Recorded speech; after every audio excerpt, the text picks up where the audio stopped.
All right, this is the Legislative Committee, Monday, November 11th, 2024 at 5:04 PM. Call to order and roll call. Alderperson Sarian. Present. Alderperson Bailey. Present. Alderperson Driswicki is also present. Put your light on. City Attorney And our City Attorney, Chris, is also present. Chris is here. First order of business, approval of the July 15th, 2024 meeting minutes. I'll make a motion to approve those minutes. Do I have a second? Second. All in favor? Aye. Aye. Motion approves unanimously. First item, discussion and recommendation to update ambulance and car accident billing rates under ordinance 2922. And I do believe we have a gentleman from the fire department this evening.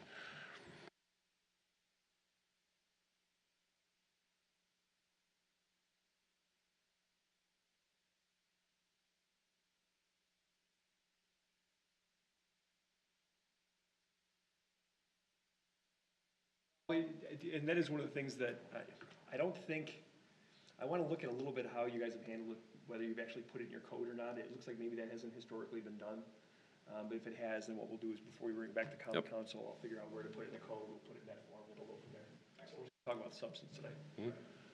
So, we're looking.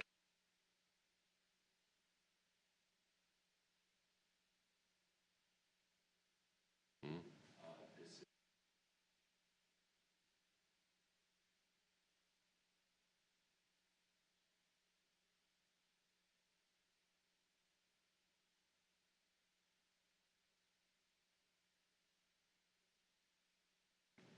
fee structure, but they may not pay.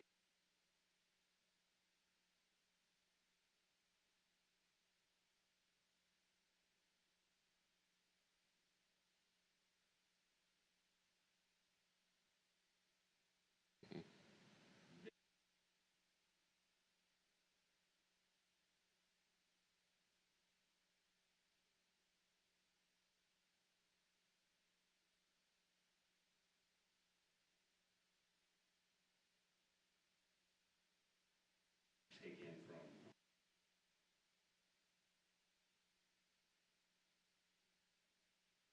Medicare, Medicaid.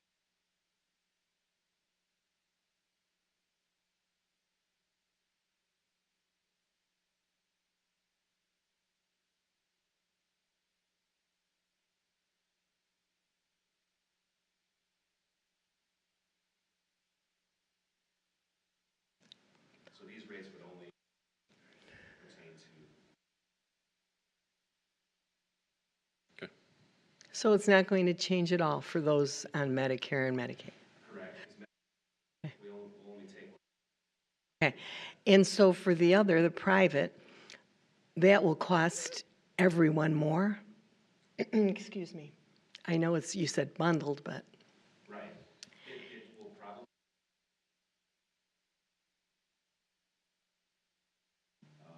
For.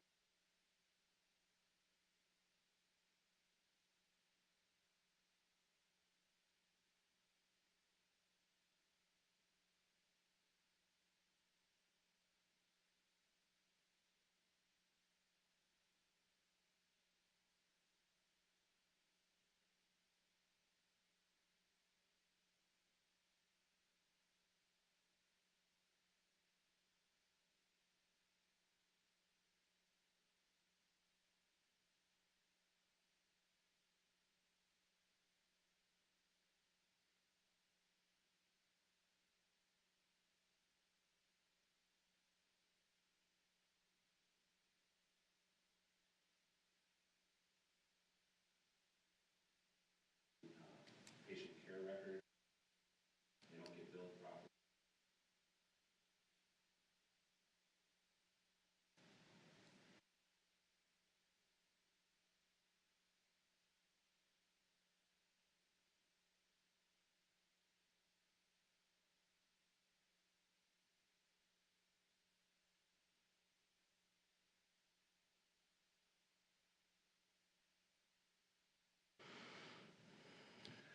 so it's better because I don't know if I'm So getting it. It's so the insurance company can't nitpick the city's bill when they eventually have to pay towards it.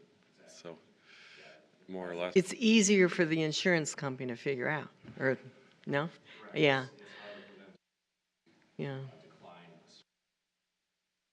As they begin to deny charges, even for supplies, they make it harder for the fire department to operate because then they have to go rebuy all those supplies, and we were never reimbursed for it because the insurance company kept the money. Dan, do you know what their basis is for denying certain items? Are they claiming some sort of technicality, or are they just saying certain things that they don't cover, or do you know? It's probably more the billing company would deal with that, I suppose.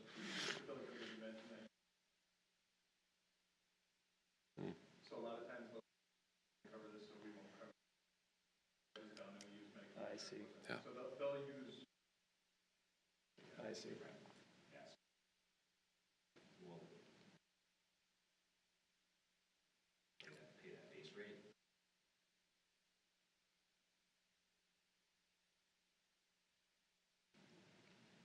And if I understood correctly, it sounded like the overall rate's not really moving up very much. It's more a matter of just being rolled into one charge. Correct. Okay. Any other questions? The other portion of. And.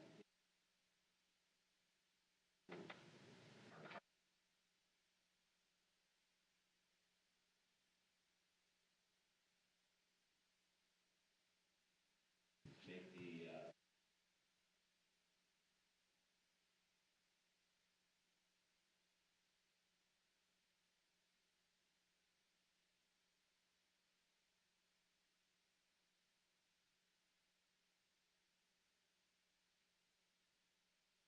we're not.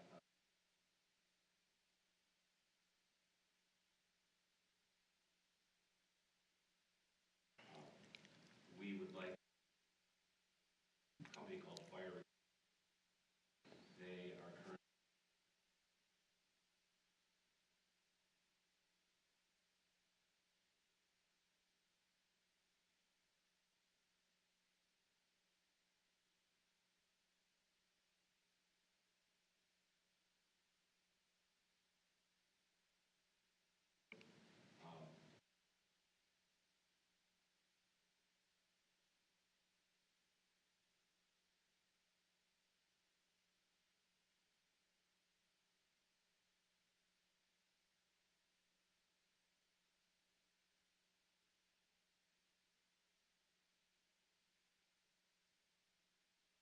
We would not balance the.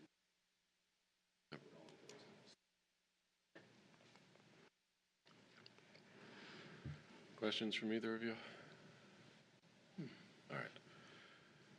Anything else? Otherwise, okay.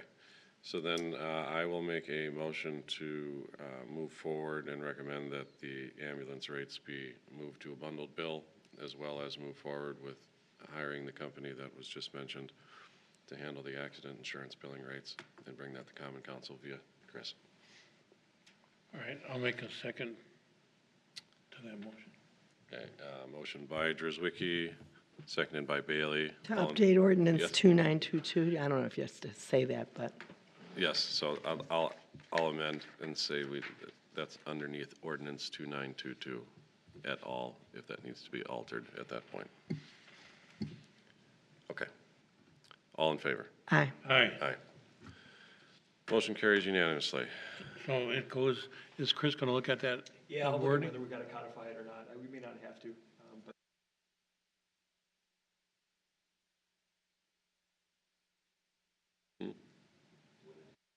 And it's, how often do they change rates, do you know?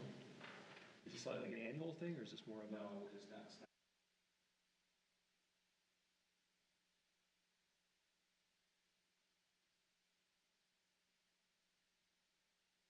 Okay. I'm gonna be tied up in hearings pretty much all day tomorrow, but we can connect maybe on Wednesday and get things worked out. Okay, great. All right, gentlemen, thank you, appreciate it. Item 4, discussion and possible recommendation as to alcohol licensing ordinance amendments. Chris? Okay, so last time we met, we discussed a few different ways to structure possible quotas that the city may want to look at. And the sense of the committee was that you guys, if, kind of like the idea of doing sort of a two-tiered quota, basically, based on, so you'd have one quota for smaller retailers or another quota for larger retailers, on the theory that that would not only allow it sort of a diversity of options for residents to go shopping at, but it also takes the, hopefully anyhow, it takes the objection off the table that we're favoring one group at the expense of the other one. Yep. So what we did is I worked with Gina, she kind of did an analysis, she and her department did an analysis of kind of what the current size of the current licensed establishments are in Greenfield, and I think that was included in the information that we provided to you. And it does look to me like 10,000 square feet is kind of a logical break point. We have a lot of retailers that are significantly over 10,000 square feet and a lot that are a lot smaller than that. Yep. So it seems like that's a pretty good break-even point between the two categories. So if you guys, if the committee wants to go ahead with that, then we could, I would still want to, we're still working out the details a little bit in terms of how we're going to figure out exactly what that square footage is. Because right now, alcohol licensing statewide uses forms that are all prepared by the Department of Revenue. Yep. So it's the same form statewide. And because this is kind of a different structure, there's no question on there that asks about how big the retailer is. Yep. So we'll have to figure out some way to work that in, and we don't want to modify the state form because that gets complicated. Right. So I think what we might do is maybe work a question in on the zoning application side to get like retail floor space or something along those lines, or just so we know internally what to check on. My goal when we go down this road ultimately is to make it as straightforward and as uncomplicated for staff as possible, so that when an application comes in, they can say, okay, you're above 10,000 feet, you're below 10,000 feet, the quota is X, we have so many available, we got one available, fine, we'll put you on, and then you can go from there. The Common Council still has discretion to, you're not required to grant Right. even to the quota, even if there's some Yep. available under the quota, you're still not required to grant it. Yep. But once you hit the quota, that would be the cap, that'd be the end of it. Okay. And then the other piece, I guess, I want to pin down before we actually bring it back to the Common Council, if it's the committee's recommendation to go ahead with the structure, is I want to make sure that I understand exactly how many licenses we currently have in each of those categories. Yep. And then I guess sort of the last policy recommendation for you guys today, again, assuming you like the structure, is where would you like to set that quota? Do you want to set it at where you're currently at, or do you want to build in a little growth? So say you're at, I think, if my math is correct, you currently have 10 small retailers, so the ones that are under 10,000 square feet, and then 15 that are larger. You could set the quota right there and then be done with it, or you could build in, a couple of extra, recognizing that new businesses may want to come in before you hit that number. It's You probably, can always revisit it if you wanted to, Yeah. but I think whatever threshold you want to set it at now would be the question. I suspect Plan Commission is going to want to have a say in that as well Okay. as Mike. Well, that's So the other question I had, yeah. procedurally, which way we want to go from here. Yeah. It does make sense to run that through the planning commission, I would think. Yep. Well, does it make sense to raise the quota so we won't have to go through stuff? I would think, yeah, I mean, Yeah, and I don't know how, I can work with Jennifer and see if I can get a sense of how many new licenses applications you have per year. Right. And maybe that would be something that you could factor in terms of what that quota should be at. But I know obviously one of the concerns that's been driving the whole conversation is that there's the sense of the Common Council that not only are you seeing a lot of requests for alcohol licenses, but it's also for businesses that historically are not businesses that sell alcohol. Yep. And the concern is you don't want to have every hardware store, every Gas business station. have the Yep. the booze behind the counter. Right. Or the beer section or whatever. So that is another one of the provisions that's in this draft currently. Sub E actually says that new licenses going forward for Class A licenses, so these are the A being the await licenses.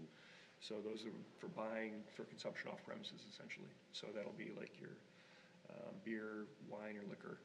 They could buy it, but they gotta drink it someplace else. But one of the provisions in here, which again, it's a policy call for the committee and ultimately the Common Council, but what had been previously discussed was the idea that you want to limit that to grocery stores or convenience stores. So it's businesses that are selling groceries in some way, shape, or form. Yep. So either it could be a full grocery store, or it could even be a convenience store that has they sell foodstuffs and whatnot. The way the ordinance is written now, at least half of basically they've got to have more floor space devoted to non-alcohol sales Correct. than to alcohol sales. So that's kind of a check to make sure that we're not going to pick up hardware stores, or we're not going to pick up Yep. businesses that traditionally have not been selling alcohol. Yep. So that's the second part of that. And the third part basically says that no Class B licenses, which are bar licenses, for lack of a better term, that's for consumption on premises, those would no longer be issued to any facility that's physically connected to a gas station, internally connected, so it's gotta have a hard barrier between the two, it's gotta have separate ownership. And the concern there obviously is that you're worried about people drinking and then getting their cars and driving right away. If it's a gas station, you know, they're filling up, they're having a drink while they're filling up, and then they're going. I guess I have a question of the separate ownership, Okay. okay? You know, and I don't mind it, but you know, a husband can own it, and a wife can own the other half. Right. Or No, Yeah. it's very easy to set up an LLC, you can set up a separate entity, so in that sense, you're right. I mean, it's difficult to police, in the sense that if you can't do a lot of homework to figure out who actually owns this LLC that's applying for it, there's ways to get around it relatively easily. yeah, and I guess, you know, I mean, I can ask, Paul, why are we saying a separate ownership? Right, What's right. the purpose? Yeah, we wouldn't have to, I mean, again, the idea. I mean, not that I'm against it, Yeah, okay, but I'm right. just wondering Yeah, I think what the the, purpose is if it can be easily, I think the real concern with this was just trying to keep gas stations from being able to get licenses to serve alcohol right there on the premises. right. So the thought was that if we separate out the ownership, that might be another way to do it. I don't know that we would absolutely, I mean, just from the perspective of why we're looking at doing this ordinance in the first place, ownership doesn't really matter, right? I mean, so if it's a separate business, but it's got the same owners, it still addressed the concern. So I think if that's the committee's preferences, we could strike that provision and just go with the fact that it's gotta be a separate physical space, essentially. And what did you say, you know, I don't know what's up, what do you guys feel? We have to do something. Remember, we had the people over by BP on Loomis Road, they wanted to open a, you know, a bar kind of thing. And their Legalities gas aside, if we station had on an BP. issue and we had an impending lawsuit for whatever reason, it would be easier to go after the separate entity that we require rather than a conglomerate that may actually own it as a subsidiary, yes? I think that's a fair So fair that's statement. the reason why we would keep that. And if you're not following along with what I just said, if the entity is its own entity, it's easier for Chris to just go to them and say, hey, you can't do this. Instead of, it's the same owner that owns the gas station and the bar and. So if it's his wife? then- Regardless. Then that's gonna be okay, right? Yeah. According to this. It's its own entity to go after if we have a problem legally with the entity. If it's within someone else's entity, like it's the husband, and then the husband owns all this stuff, well, now you have to go after the gigantic entity to go after just this space. I mean, there are other ways that this could be structured too. I mean, you could, I know there's been some discussion about some gas stations anyhow now. In fact, I actually saw I was down in Nashville a couple of months ago for the Packer game, actually. And we were driving back and I saw my first Buc-ee's. Are you familiar with Buc-ee's? It's Oh, yeah, one of I these- like Buc-ee's. Very cool. Yeah. It's an amazing place. It's almost like a mall. I mean, you walk in and it's a huge retail thing and I think there's technically a bar in there, there's restaurants in there, but it's a whole, it's not a gas station like we think of gas stations around here. It's a whole different animal. So there was some concern about the idea of maybe keeping the door open to an established like that, where it's not a traditional, just a gas station, it's something more than that. Yep. Where you wouldn't necessarily want to not be able to allow that establishment, to the extent they said, look, we've got to have an alcohol license to make this viable. Yep. You may not want to say, well, we can't give it to you because you're connected to the gas station. So maybe I'm not sure exactly how we would structure that, but we could try to maybe say that the alcohol license has to be affiliated with a restaurant inside of a gas station. So if it's got a gas station restaurant that's separate from the gas station proper, then they could still get a license. Yep. Or maybe that's just something we deal with when the time comes. One of the issues that we're struggling with is trying to anticipate every scenario, and sometimes you can kind of get yourself in a bit of a trap, trying to envision everything that can come into play and anticipate all the problems in advance. Right. But I know even around here, there are some, like where I live down in Mount Pleasant, there's a Wilcom gas station that's got a little restaurant inside of it. It's a separate door though, so it's not like you're gonna go and pay for your gas and Yep. have a drink when you're waiting. It is physically, it's inside the same building, but it's physically separated inside the building. Yep. So this would allow an arrangement like that. again, depending on the ownership question, however you guys want to handle that part of it. Yep. And would they want something like this, so they could have the 5 slot machines? Well, that's one of the That's another concerns thing as well. I mean, and it's frustrating because that's not supposed to technically have anything to do with it, but the slot machine things are not legal generally. But if you have a Class B license, and as long as you don't have more than 5 slot machines, then it's not a felony. It's the lower category, and it can only be enforced by like half a dozen Department of Revenue officials around the state. So a lot of times, gas stations in particular want these licenses just to be able to kind of shelter themselves from some of the criminal exposure potentially relating to the slot machines. So that is one of the things that kind of motivated this as well, is that we're not trying to make slot machines legal when they're not otherwise legal. Every bar seems to have 5 of them, and they're I have a friend who's owns a bar, and he's got those 5 slot machines. And that's 5 is the magic number, because once you go above 5, now potentially you can get a different Yeah. category of charge. He's got 5, and this other bar that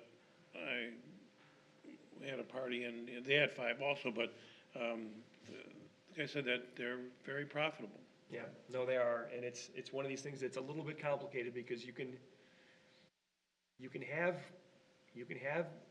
I actually just looked at this for Jennifer, for a business in the city. If it's, as long as it's not a payout, as long as there's no way to cash out the game, then you can play it. It's basically a video game at that time. So on paper, I think the theory is that, oh, you're just playing, it's a game of chance, and there's no way to play it. But if the operator reconfigures the way they're structuring it so that you bring tokens or you bring tickets or whatever, then when you're paying it out, at that point technically it becomes a gambling machine, it's not legal. So it really turns on how the business is using it, and it's one of these things where they represent to us when they get their license that it's not a gambling machine, which is to say that it's not a machine that allows people to get cash out of it or to get tickets out of it that are turned into cash, but So we don't- is it just for fun then? They're doing, I theoretically, don't know. theoretically, it's just for fun. No, Or they do it for money. Yeah. They And get, normally they how go do to they the- get the money? Oh, They go to the bartender Yeah. and they You say, win here's tickets, a and then you cash slip, your tickets in, and and the then you get bartender cash. pays them. Yes. However, I was in a bar, I'm supposed to be going to a lot of bars lately, but I was in a bar where you got a ticket, you won, $42, and they had another machine where you put the thing in and dispensed your $42. You didn't even have to go to Right. the bar There's a lot of different ways to- bartender. Yeah, there's a lot of different ways to structure it, to try to build in some They, plausible you deniability. got paid right there, there's a machine that had a payout, Yeah, so. yeah, so it's one of these things where we don't, historically, it's like fireworks, right? I mean, they're not legal, and yet come the 4th of July, every year, these things pop up and they're being sold, and everybody kind of looks the other way on it, because it's one of these things that's kind of in this gray area. Is that something we have to look at, you think, I mean, in the city it's- ordinance? This would effectively prevent that, because you wouldn't be able to get a license, a Class B license for a gas station proper. So to the extent it's a gas station that's trying to get these things, they wouldn't be allowed to do it under this scenario. If there was a restaurant inside the gas station, theoretically they could. But again, it's a question of how best to strike that balance. So.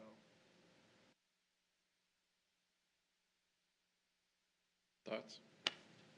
Do you want to well, remove the? after you decide about that, then I have another question about the division Okay. of the buildings. How is that gonna work exactly? Well, I think what we're contemplating is that it's gonna have, you gotta have some sort of, let's see here. How do we word it here? Is also completely physically separated internally from the filling station, the gas station. So effectively, you could be part of the same building, you could be in the same structure, but you have to have a separate door. So you couldn't Oh, just go- a separate door? Essentially, yeah. So you couldn't go in your gas station and pay for your gas and then have a drink right away. You'd have to go back outside, come back in and go in a separate door. That's how we're different. We're trying to put in some safeguards to try to make sure that it actually is a separate business. Okay. But the inside, within the inside, you can travel throughout? No, this would say you'd have to, because there's no internal connection. Yeah, that's what, okay, Yeah, so you'd have to go outside. so there would have to be some kind of a wall. Yep. Yep. So again, depending on what the committee wants and ultimately what the common council wants to do as far as the ownership part goes, if you say it's gotta be a separate ownership structure, I mean, again, there's ways to get around that if they really want to. but it further goes to the point that what we're trying to get at is that it's a separate restaurant. It's not just an extension of the gas station. It's actually a separate animal. So the more things you put in the ordinance to try to get to that result, the hope is that that's where we end up. But again, where there's a will, there's a way, right? And as you indicated, there's a lot of money to be made, so people are gonna try to find ways around things.